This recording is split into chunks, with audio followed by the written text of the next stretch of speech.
Kevin Hale, welcome to the podcast. Hi, Craig. You are running Startup School this year. Me and Adora Chung are hosting and the main instructors for Startup School.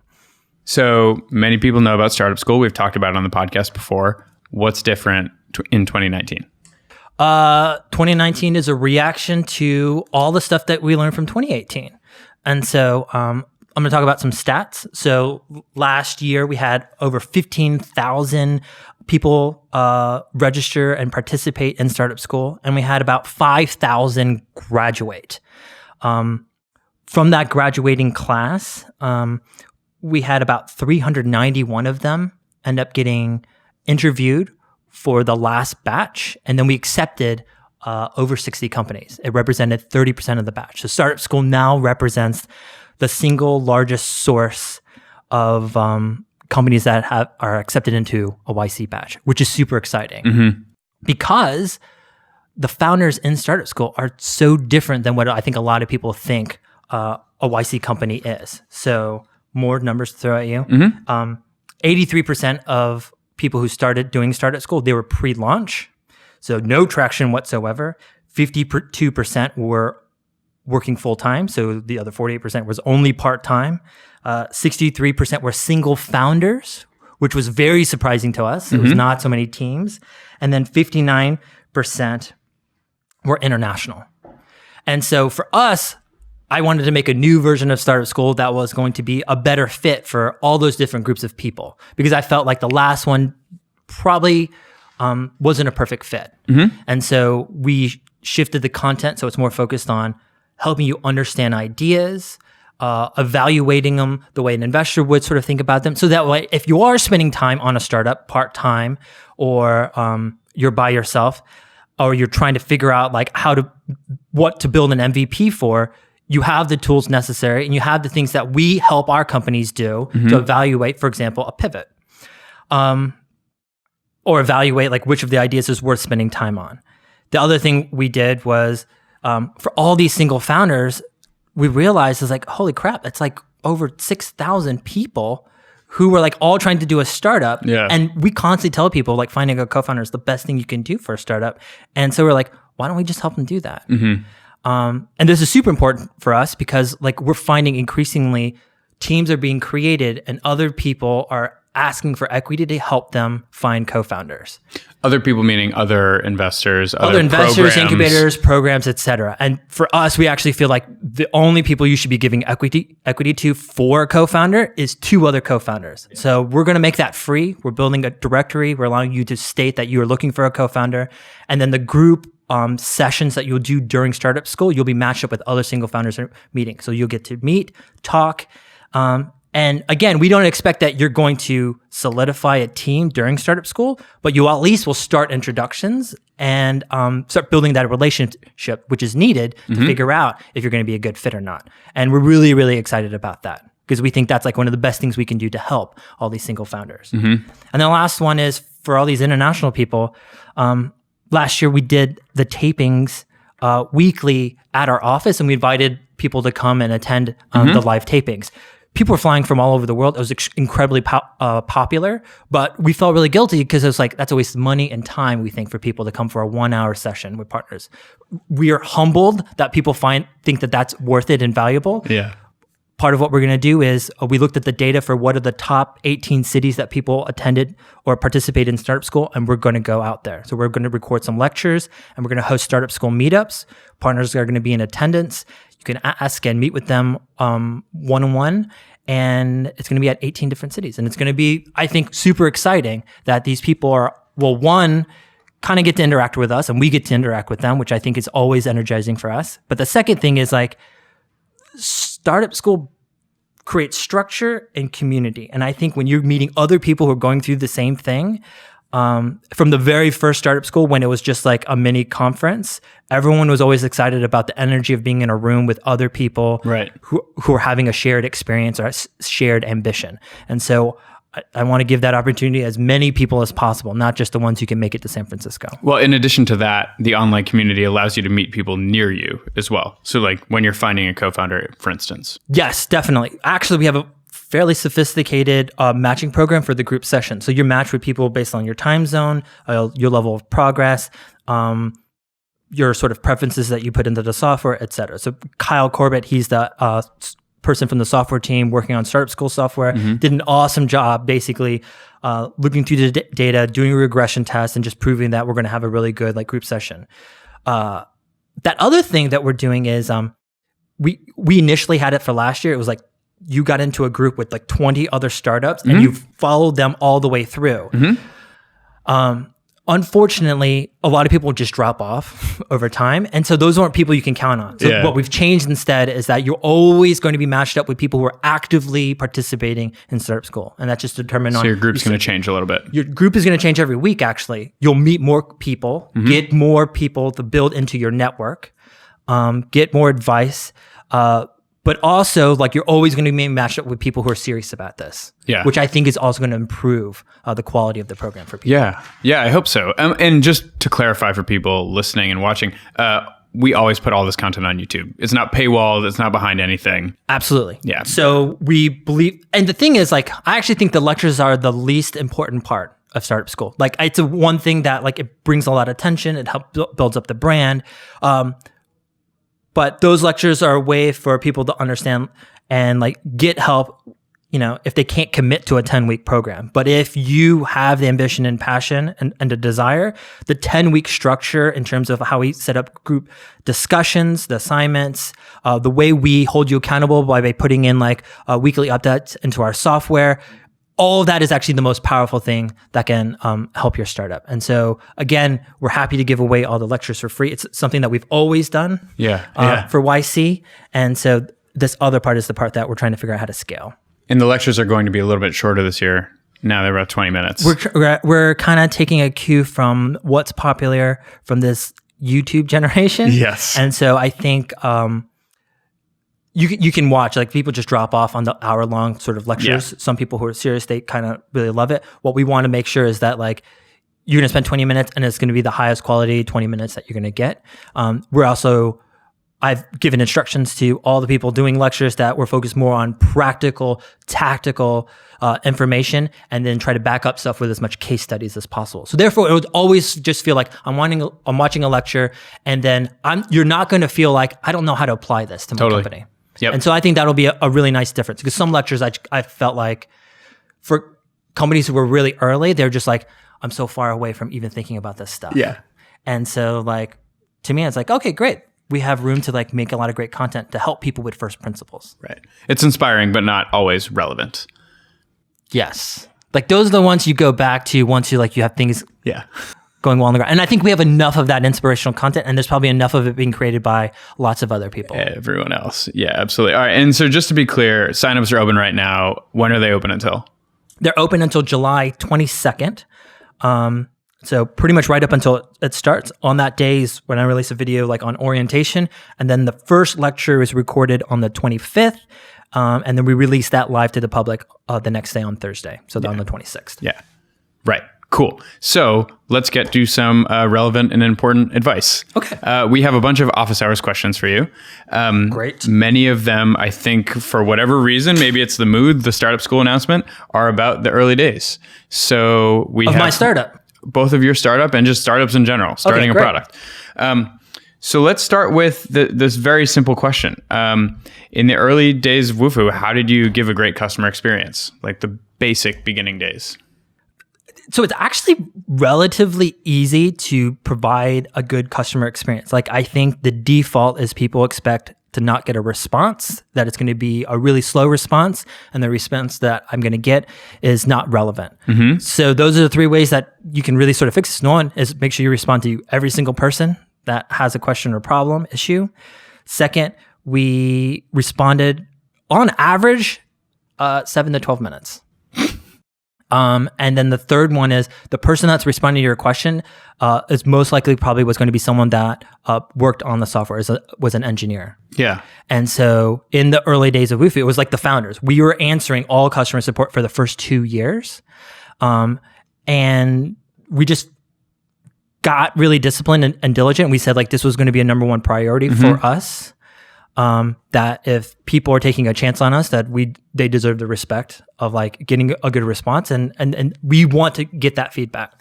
And so that made a huge difference. One is that the people building the product like got all this awesome feedback on like how to improve it. You also have the right sort of feedback loop where it's just like, oh, I'm tired of getting this question for like the 15th time. I have to do something about it. And the result also is that we started doing a lot of stuff to help people help themselves. And so I would say Wufoo in the early days had some of the best documentation, screencasts, tutorials, help tips. And then we also got very diligent about and passionate about building really simple, intuitive interfaces. And that meant actually it was really hard to add features to Wufoo. It was really hard to like add a button or a piece of copy, et cetera, because we just knew that like, oh, that results in extra customer support or complexity. And so how can we do this with smart defaults or ways that we do this so that like we do it with as few different controls or manipulations as possible? And the result is a software that just kind of like mostly just works right out of the gate for you. Kind of is doing what you want by default. If possible. And then anything that we felt like was not worth that trade-off, we would say like, hey, you have to go somewhere else for that kind of complexity. Because eventually people would graduate and we would know where we are in terms of like the life cycle of like people's form needs. Like at some point you need to get a developer and build your own app. Like if you need something really complicated. Yeah. And I like that part about your talk recently when you were describing how Photoshop was putting the stroke in red and that was prompting users to learn the settings. And you did something similar in Wufoo. Yeah. So in that case, I do this talk to the batch about affordances.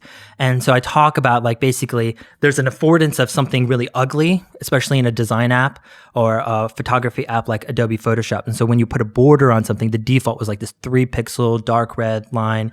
And the affordance of that is like designers want to change it. They'll do whatever it takes to change that default. And what it does is it naturally gets them to learn how to use the settings and find the properties, et cetera. And they don't even know they're doing it. Like they're being kind of annoyed about this one thing, but they're actually learning all the skills and all the things that will help them change all the other settings in Photoshop, which I think is really brilliant, intuitive thing. And so for us in Wufoo, we tried to do that in a lot of other places. And a lot of that had to do with like helping discover certain functions or, features that would be hidden behind tabs that were unnatural to sort of find or to think about. And what we would do is we would call like the default form untitled form. No one would want to like have their form called that. So they default like naturally wanted to click on that. And as a result, it revealed all these extra settings that were kind of like candies. Exactly. As a result. And they don't even realize that they were learning something. So to me, I always like that interface that like teaches people without them realizing they're being taught. I don't think there's many people who like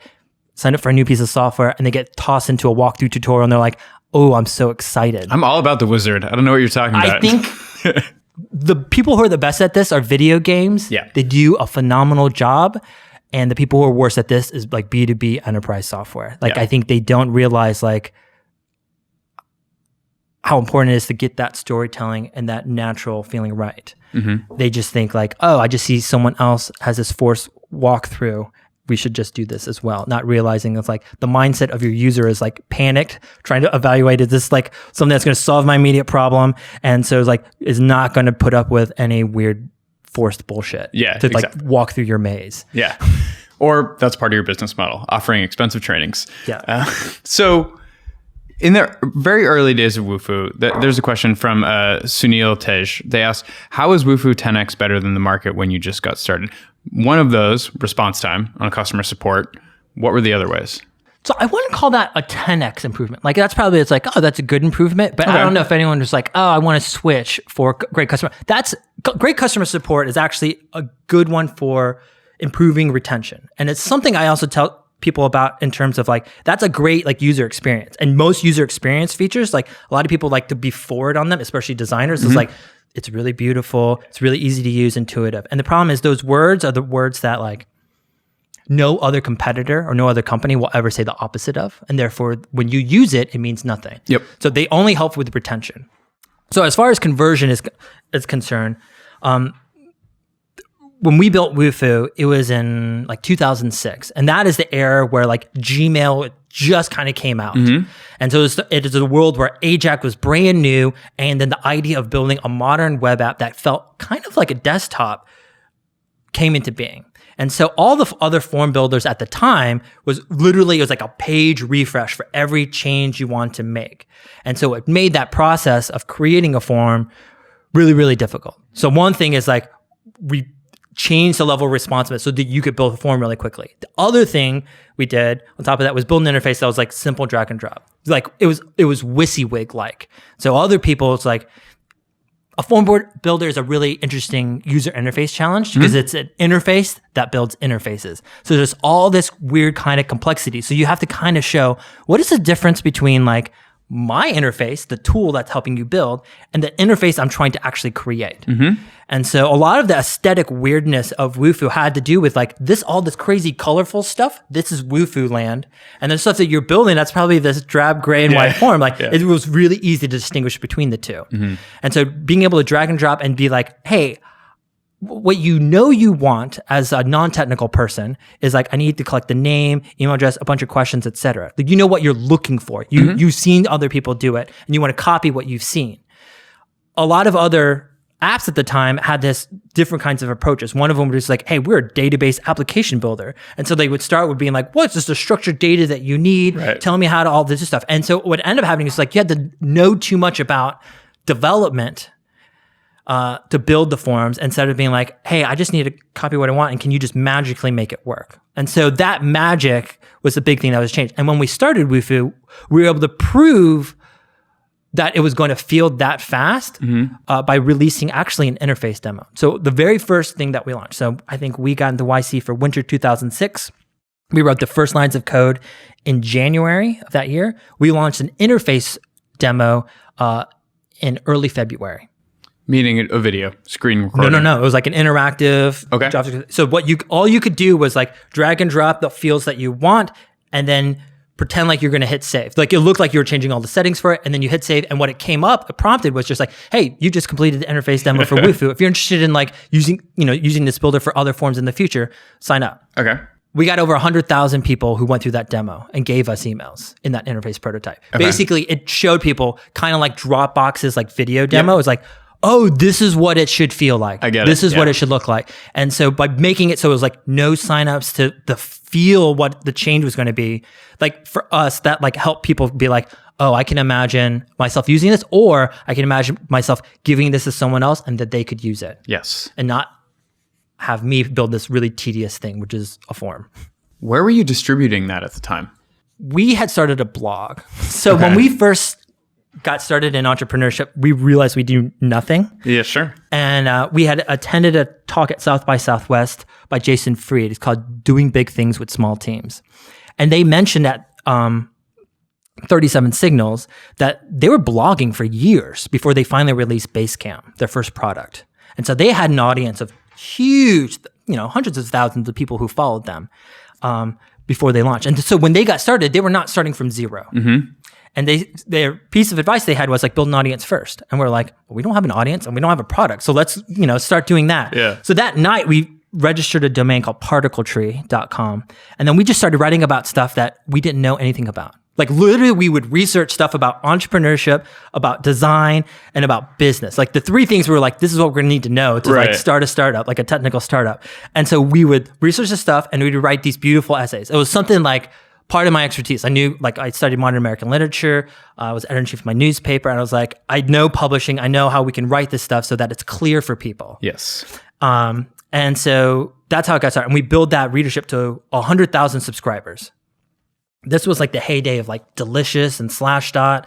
And so like good content got spread around pretty easily. And it's actually, Paul Graham had recognized us from our blog. And that's why I think we got in. That was like our proof that we got stuff done. Right. You can at least make something someone wants. Right. Maybe it's an essay. So we've been writing on that blog for multiple years. Okay. I think about 2 years. And so when we launched this prototype, we launched it on the blog. It was like, hey, we've taken all these skills and we're starting to build a company. We're building this product. Come check it out. So we had all these readers who were developers and other entrepreneurs who were actually our ideal customers coming in to try a thing.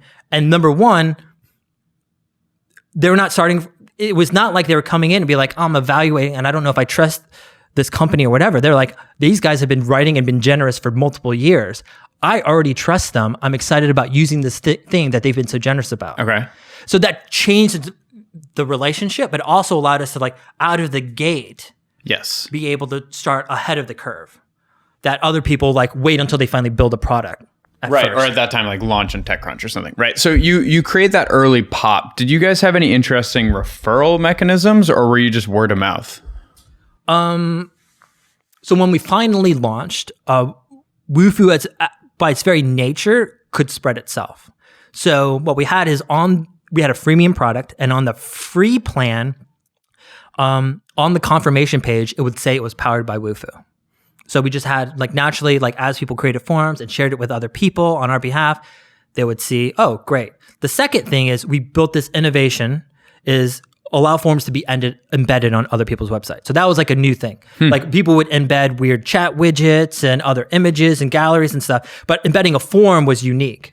And so we had designed it so that Wufoo forms could be embedded. So you could, you don't redirect them, you put them on your own website. What it meant was like a Wufoo form that says powered by Wufoo was put on all these different websites as well. Okay. And would link also back to us. Okay. So upon completion, it does an Ajax reload in the page and then you see the logo. Well, you would see on the confirmation page, but also on the free plan, if you embed it, you would see that this form was created with Wufoo. Gotcha. So both of those things would mean that like our users were spreading the gospel on our behalf. And that sort of helped.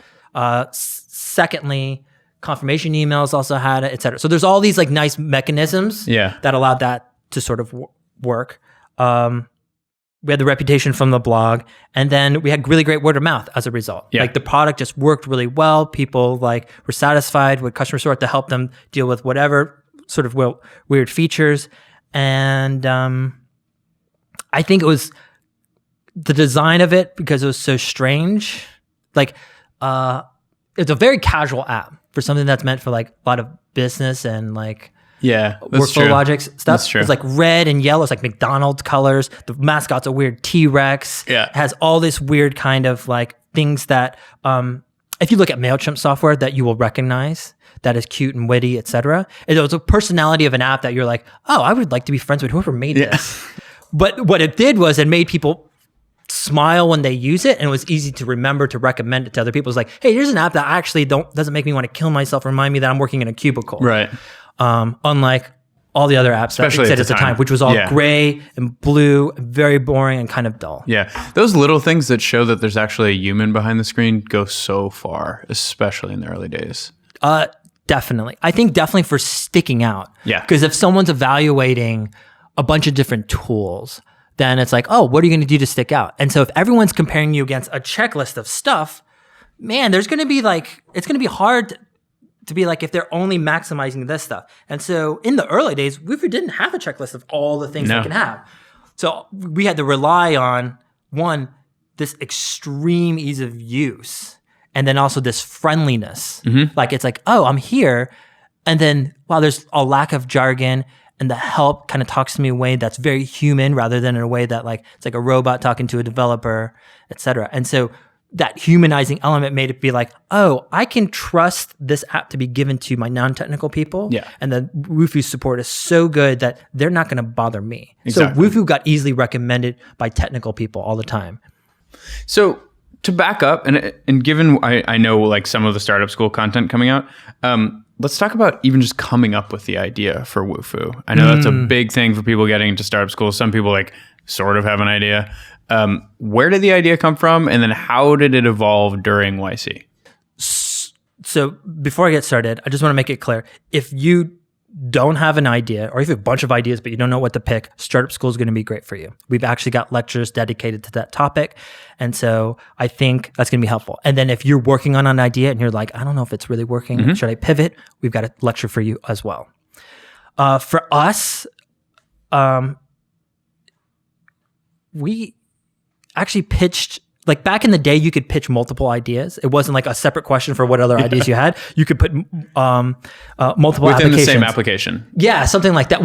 Or you could submit multiple. And so when we got accepted for an interview, we had 2 ideas we had submitted, and we had actually asked ahead of time. We're like, oh, we had submitted 2 ideas. Which one should we prepare? And they had responded very quickly, and they were like, just prepare for both of them. So we're like, okay, cool. Thanks. No problem. So we do all this work, and we come into the room. Yeah. And then the first idea they immediately go, no, we're not interested at all. Like they knew immediately when we like just described it, like, no, we don't want to. What was it? It was an affiliate link marketplace, basically. Yeah, okay. Not very interesting. Like, there are big businesses doing that, but like, I'm glad we didn't go down that road. I don't think that would have been unsatisfying. And then this other one was not actually Wufoo the way we described it. Yeah. We called it a new type of content manager with something we called reversible forms. So the idea was that like, the form that you fill in on the back end of WordPress, that's a form. And then the comments form is also a form. So what if you made it so that forms could be like private or public? We called it reversible. We made all this new jargon. That's how we tried to describe it. It's a horrible way to describe the product. And PG kind of looked at us immediately and was just like, I don't know what you're talking about. And then it's like, I think you're building a form builder. Right. And we, of course, had already like researched a little bit of the market. We're like, no. We don't want to build a form builder. We've seen other products in the space. They're boring. They look terrible. That's not space we want to be. Content managers at that time were the hot thing. It was like movable type and WordPress. They were like blowing up. Yeah. We thought like they're doing interesting stuff in the product space. We wanted to be in there. And then what we didn't recognize until a little bit after that interview was like, oh, that's the whole point. Like that's the opportunity. All these people are bad in this space. And obviously they're being supported. There's enough people doing it, but like no one has really conquered it. Yep. And so for us, like that pivot happened in the middle of the interview, and we had not written a single line. We didn't even explain the idea very well, etc. And so it's actually one of the like big passions about why I'm doing Startup School is like, I worry that people think that companies like mine back in the day cannot get into YC. And even though we constantly try to say is like, we do take single founders, we do take people without an idea, we mostly focus on the team. A lot of people just like hear what happens at demo day and they hear these teams with crazy traction. They think like, if I don't have that, how can I possibly get in? And the answer is like, you don't need that. And with Startup School, I hopefully will make people feel more comfortable that it's like, oh, there's a program that explicitly says you can come here to get help with that.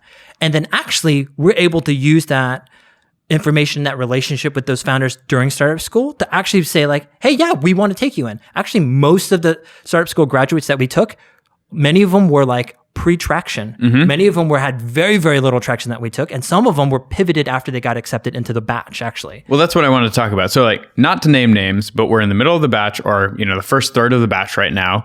For the summer batch. Yeah. People are restarting. They're completely pivoting, trying again. Like all the polish that people project onto YC companies that get in that are in the batch, it's not always true. Sometimes the pivot happens a week before demo day. Yeah. And then they still will be able to raise, et cetera. Because number one, most investors invest in teams. And number two, if you do the storytelling and if the idea is sound enough and makes sense, those two combined, a great team and an idea that is well thought out and told really well to people, that's enough to get people excited. Because like what I am as an investor is trying to figure out is like, can I imagine a world where this team with this idea is going to succeed? That's actually the baseline for like seed investment. It is not that like I have to have a crazy amount of proof that this is going to be $10 billion or I'm not interested in it all. That is not YC's model.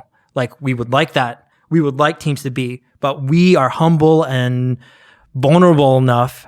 And part of the shotgun model is based on the fact that is like, we actually can't accurately predict who's going to be a $10 billion company. Right. So we invest in 200 companies in a batch. Several hundred a year. Yeah. So you talked about Wufoo as an unsexy idea. Do you have a mental model for finding unsexy markets or products that people can use? A mental model. I don't think about it like that. Like, here's the thing. If you were a really great product technical team and you're entering an unsexy space, that's good because you're entering a space with like less competitors. Those who are like great product teams but entering in like consumer spaces, it's like, my God, that is a crazy Mad Max arena. Yeah. Where a lot of good people are vying for that stuff and it gets really, really difficult. And so to me, entering a tedious, boring space is about mindset, about like what's your mission? And the best advice I'd heard about this, it actually comes from Ben Chestnut. He's the founder of MailChimp. And he says is like, I don't like people who are obsessed with like only doing what they love. That's like a recipe for being unhappy. Like usually like, if I don't love it, I'm not going to do it because like number one, like that's not practical oftentimes in life. And also you kind of sound like a brat. Right? It's like, oh, so you won't do anything. You won't do the hard stuff. You won't do anything that's difficult, etc.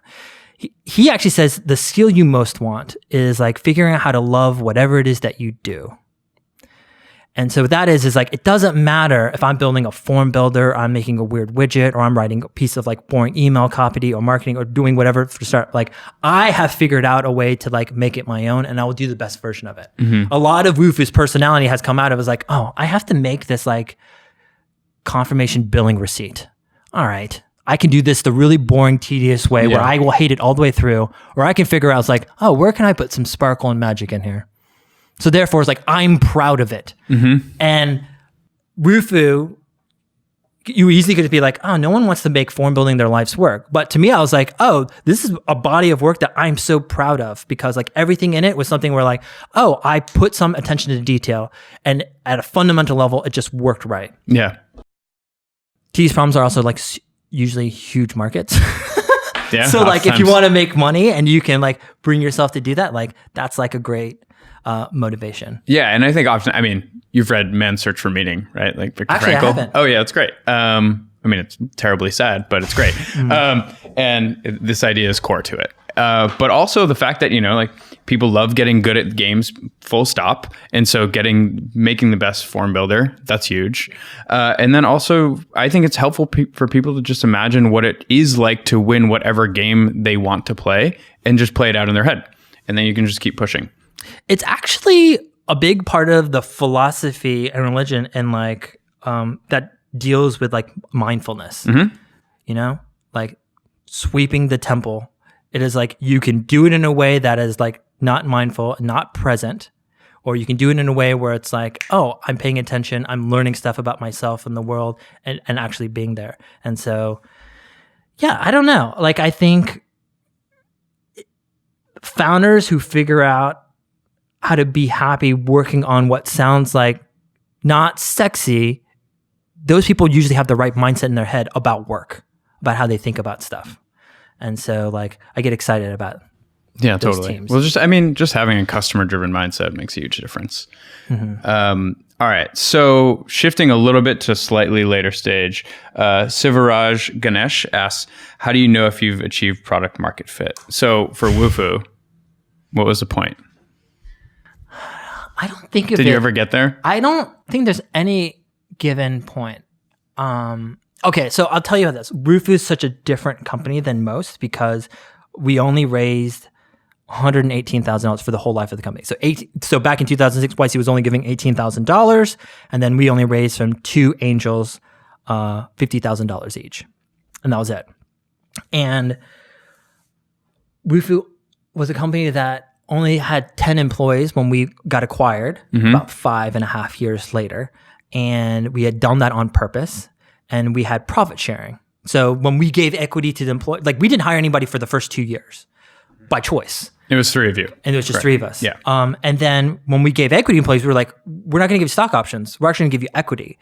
But the result of that is that it's going to be really hard to get that equity. You have to really sort of earn it. Because by that time, we had de-risk a lot of like the growth mechanics of Wufoo. Like the revenues were just basically almost doubling every year. Okay. And so with the profit sharing, my salary was actually doubling every year. The thing is, we couldn't think of any place to put the money that would help it grow faster or would make it better. That was like literally like how efficient we were. And we had talked to so many other companies. And actually, after we got acquired by SurveyMonkey, we actually were really relieved because we looked at all the other stuff that they tried and we were just like, yep. Didn't work. There's like nothing else. Like it's just, our business was the kind that's like, the market is so huge and it's just nice and steady. And so I believe there's a type of $1 billion company where it's like, if you can figure out how to do this craft and do this work for 10 years, it's inevitable. And so increasing burn like crazy and spending a bunch of people I mean, you on could have building a done team, a ton of paid marketing. You could have spent a ton of money on that. So Facebook was really brand new at the time. Twitter had just got it invented. So there wasn't too many. Google, right. But no one's searching form builder. We were successful at getting a lot of SEO traffic. And the way we did that was we built a form gallery. And so every different type of form you could build, there was like a dedicated landing page. It's like, hey, you can have a contact form in like 1 second and one click. So that was really successful for us, for people who were searching that way. There's no need to buy an ad for that. And it was one of the things, it was a trade-off. Like, what do we want for the culture of our company? And I got to choose based on our growth rate and the mechanics of the company. And we had interviewed, like, again, our roots was with this blog to learn about all this stuff. So we researched things like, what was the literature saying about best practices for management, hiring, et cetera. And so and then we interviewed tons of other like entrepreneurs and asking them just like at various different stages of the company. And especially in the early days of like YC, talking to tons of other founders. And we would find out, it's like, what made people happy and what made people not happy. And hiring like crazy was consistently, everyone was like, when my company got to a certain stage and I had this many people around me that I didn't even know who they were, I hated it. And so for us, it was like, we're going to do everything we can. Let's not do that. Yes. Yeah. Like, let's not make it so that this management thing and bringing on people that we're not passionate and care about, not going to be a part of it. And so like that became a core mission, is to make us efficient. And the profit sharing helped reinforce that. And then those values helped everyone be on board for like why everyone should do customer support in the company. Because it's like, hey, if we have to bring on more people to do this stuff, like that eats away at our own success, eats away at the culture that we don't want to change too much, et cetera. So all of it was reinforcing. What was the question? So I was going to say, just to get back to the question. Yeah. When do you know if you've achieved product market fit? So as a result, I feel like there's never really been a clear definition for it, but the ones that talk about like breakaway startup success, they say product market fit is one where it's like you feel out of control. Like you're no longer driving the boat. I don't feel like we were ever at that point, but I would not say that we were not at product market fit. So that's like the weird thing. Like we were not a company that was going to have an inflection point that was going to grow to some at exponential rate. Well, we were a company that was in charge of our own destiny, and we were not trying to figure out where the new customer is going to come from or who's going to beat us, et cetera. And so it was a very different kind of mindset. It's like I felt like we had product market fit, but it was controlled. Yeah. And so to me, it's like, it's just different. Like, there's an argument that you can make. This is the path that we have, and that I have to talk to companies about this. It's like you might have a growth pattern that's not going to justify venture capital. And we were really lucky to recognize that. And we did not give up extra equity to get money to try to see if like, are there other avenues of growth or channels that would make that happen?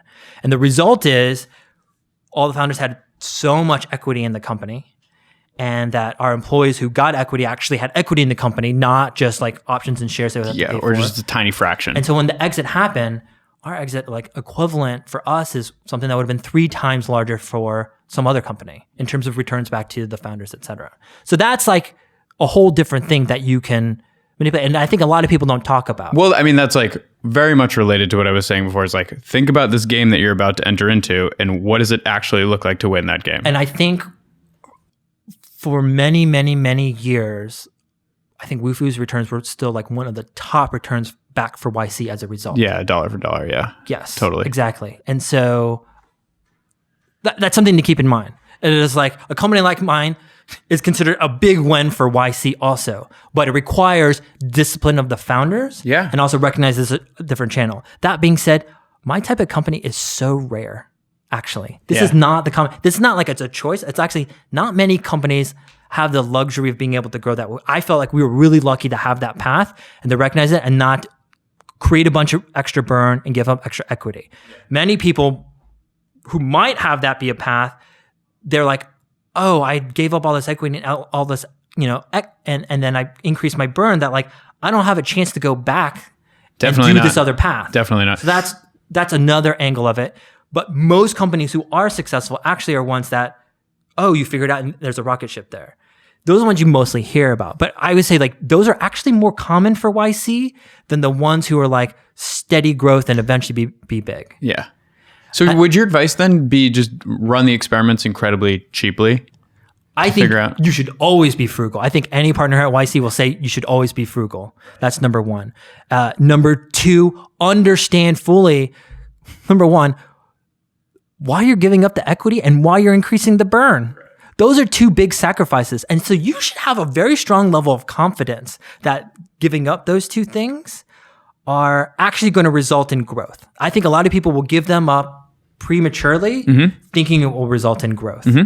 And so when that happens, it's usually a tragedy, almost always a tragedy that happens. And so this was why like our biggest advice that's kind of ignored is treat every fundraise as if it's your last. People just think that's the point of this game, unfortunately. Yeah. So anyway, product market fit. I had a very different kind. It's an extremely rare kind that you normally don't hear about. The kind that you mostly hear about is ones where it's like, oh my God, we have something that's so good for the market is that we can barely hold on and we have to hire like crazy, et cetera. And so if you have to ask the question, you definitely don't have it. That's number one. And number two, don't give up everything to try to achieve it. Like, again, it's one of those things where like you should know kind of right away whether it's going to work or not. Well, they had a little addition to this question. Oh, okay. Which was, on the other hand, how do you know if your product just isn't even noticed yet? And so, I mean, I think you could lump this into the category of like, do you have 100 people that love it? But what would you say to that? So there's two things, and actually you should refer to Don Caldwell's content. So he did a video on the YouTube about, I think, pivoting a little bit. And then also he actually did like a tweet storm about a bunch of ideas of how companies get locked into too much, like being really diligent. I actually think it's extremely difficult to know when to give up because there's no shortage of stories of founders who like, they just kept at it and then finally something clicked. Right. And there's others where there's plenty of stories where it's like, we finally gave up and changed and then that thing worked like right away. Slack. Yes. So to me, I actually feel like there's no good answer. Yeah. Quite honestly, like this is where you need a little bit of luck. And the question is like, you kind of are actually asking your own self is like, what are you going to be happy with? Yeah. Right. So if you are just like, man, I just want a company that like I'm proud of, et cetera, then there's a certain level of growth that you can want. If your goal is like, I want a company that is going to be a fucking rocket ship, then yeah, you need to basically be like, all right, is it a rocket ship? Right. Is it a rocket ship? Is it a rocket ship? And then there's a certain point you want to say is like, well, it's not a rocket ship. And that point is usually before you run out of money. And I would recommend is that you want, like when you start getting down to 9 months of runway, you should start seriously asking yourself about like, what would have to change definitively for me to know that this is a rocket ship? Yeah. What would I have to figure out? And then you like time box it. Cause like once you run out of money, it's game over. And then the lower the money gets, the lower the leverage that you have to ask help from someone else to help buy more time. Well, and you're just shrinking the amount of time you have to run experiments. So you're not finding anything out. You're not learning. Yep. They asked one more question that I think is also quite common for early stage founders, people doing startup school. How do you even gauge the size of a market? How do you gauge the size of the market? Usually that's a little bit of research. I feel like in whatever space that you're in, you're going to have a rough understanding of it, like basic demographics. There's tons of research studies on all these different industries. Usually companies themselves, especially big ones, are touting how big the market or what the opportunity is, et cetera. So I feel like that's easy to find. I think more importantly, what you're trying to figure out is like, and I talked about this in an early YouTube video, is like understanding like, does my model even make sense? Is it even plausible that I can become $1 billion company? And what I talked about is you're just trying to figure out, it's like, oh, based on how much you charge or the average amount of revenue you're going to get from someone, how many customers do you have to get to $100 million in revenue? And I do this with all my companies. I actually had two that pivoted this batch after we ran through that exercise. They were like, oh, my company's like a really bad model. It's not going to work. Like because it's either I need to increase how much I'm charging, or I need a really great acquisition strategy to get at those numbers. And then once you have the number, the question is, does the market even support that? And as an investor, I'm usually thinking it's like, okay, if they need to capture more than 10% of the market just to get to that $100 million revenue, that's probably not plausible. Like I've seen numbers where it's like, oh, we need to get like 100,000 customers, but then like the number of customers in the market is like 150,000 only, and therefore it's like, oh, that's gonna not be plausible. I mean, you see stuff all the time. It's like, well, if we get everyone in America, we're going to be a total hit. So you shouldn't do that. I actually think you always want to do this bottom-up calculation. And then for consumer apps, there's probably always going to be a lot of people. The bigger part of that equation that you're focused on is like, how do I get at these like 200,000-300,000 people that's needed to make this consumer startup worth $1 billion? Yeah. And so if your answer is, I'm going to pay for every single one of them, man, you now have to give up so much equity in your company to do that. So the ones that we get excited about, ones who figured out like, I figured out a trick for people to recommend me to do this for free, or like have other people act as my salesman on my behalf. So for this last section, let's go into some hardcore startup school advice. So a lot of people are going to churn. Fewer people than the average MOOC, way fewer, but people will churn. What kind of mentality should someone adopt to ensure like at least completion, but hopefully success in startup school? So for us, at the end of the program, what we have people do is apply to YC. And then when you apply, you're also applying to get this $15,000 equity-free grant. So the most promising startups from startup school, we give out those grants. Simultaneously, we look at those applications, also consider them for the YC core program as well. So it's like a 2-for-1 in that application. The minimum requirements for applying for that is you have to complete 8 out of 10 weekly updates. So basically every week we send out a thing that we say like, hey, how many users have you talked to and what have you learned? Or like how much revenue, like what is your main KPI? Like whether it's engagement or revenue, like how much have you done? And again, it's not that it has to go up every single time, but you have to at least submit the updates.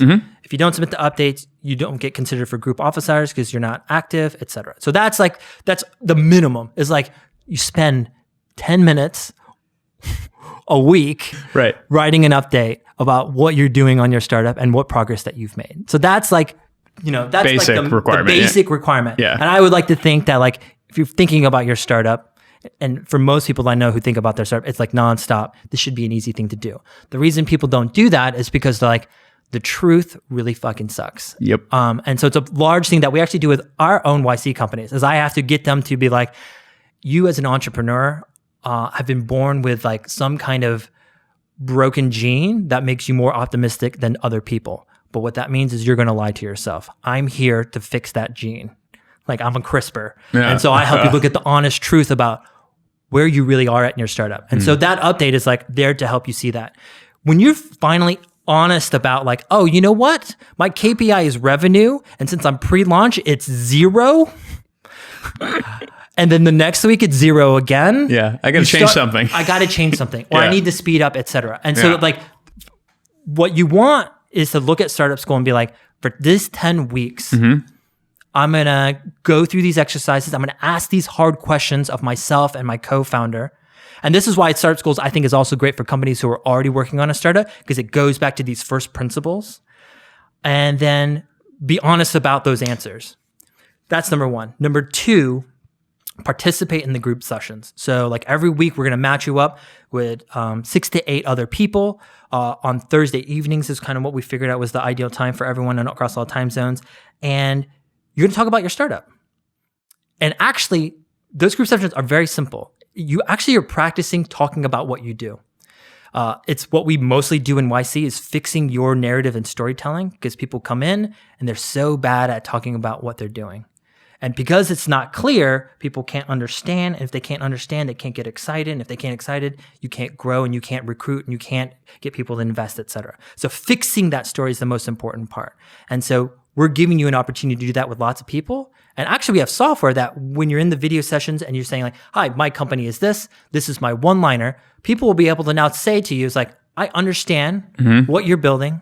I'm excited about the problem you're working on. And then, are you the kind of team that like I would want to work for? So getting understanding of like, how do you project and present yourself? Because those three things are a lot of what we're trying to evaluate. A lot of people I feel like I talk to you about their company, it's low energy, they're not passionate. And those aren't people that attract other people, because anyone that's going to build $1 billion company, they need to be able to attract other people to this. And so I think Startup School is also successful to people who are committed to that process of like, I'm going to try to get real feedback and I'm going to practice talking about my company. I'm going to fix my narrative and get it to the end where people like hear what I'm talking about. They immediately get excited and then it's so exciting and I do such a good job that people are attracted to me. Last question. A high percentage of these people are solo founders. Say they are looking for a co-founder. What would be your advice, given it's a relatively short period of time, on vetting co-founders? Okay. Getting a co-founder is like getting married to someone, and it's probably like even way more intense. And then you don't have usually sex to relieve the tension or fix a bunch of things or smooth things over. Or a different job. You work together all the time. Like you don't have usually a chemical thing that's helping fix a lot of things that are problems. And so I actually think it's like you should treat it very similar to like, what would you do to get married? Like you don't immediately like talk to someone, figure out a bunch of characteristics, and on the first date go like, let's get married. Yes. So what you're actually doing when you're valuing co-founders is you're dating. And the dating should be small. Number one is like, do you understand each other? Do you have complementary skills, right? Like, do you like just talking with them? Do you think that you would like to spend more time with them? So that's like the first question, because you got to spend a whole lot of time. So that's like the big thing. It's like, oh, I would just practice that. Like, oh, I like discussing, talking, etc. The second stage would be is like, oh, okay, is there some kind of small thing that we can do for each other? I would start with small favors. Like, oh, I'll research this question and I'll get back to you. Or like, oh, I'll look at that, or I'll send you some recommendations, etc. Like, how are they reliable in terms of exchanging small stuff? And then you move on to is like, hey, maybe we'll try building something, or maybe we'll try doing something, etc. And then you move on to like, all right, let's have a conversation about like, hey, do you want to work more long term? Do we want to like commit more resources to that? Like, I think you can time box everything and work your way up. And so the dating is super important. I think single founders are unsuccessful when they are kind of desperate about it. Yep. That's the same problem in normal dating, yes. actually. The second thing is it can't be all take. It's like, oh, I have a great idea and I'm looking for a technical co-founder to do all the work. You have to be good at selling yourself on like what your contribution and what you're going to be able to do, et cetera, is. And if your contribution is non-technical, then like, there's good examples of this. Alexis Ohanian is my favorite example of a non-technical founder. He did everything else, right? He's like, I'm going to smooth this over for you. And that's something that can be really appealing to someone who just like, is like, I know I'm going to have to build this. What about, given that you compare it to dating multiple people in the beginning? That's totally fine. Startup school, it's allowed? Yeah, I think you should probably have conversation with lots of people. Okay. Like you never really know. I feel like the only reason I did my startup is because I met my co-founders. I never thought about entrepreneurship. Like I was supposed to like get my MFA and teach art to hippies. Yeah. So like making money was the farthest thing from my mind. Yeah. And I would say like college Kevin would like really punch myself in the face and call me a sellout if he knew what I was doing now. Oh man. All right. Awesome. So startup school signups are available where? They're open at startupschool.org and registration's open until July 22nd. Awesome. All right. Thanks for coming in, man. Thanks, Craig.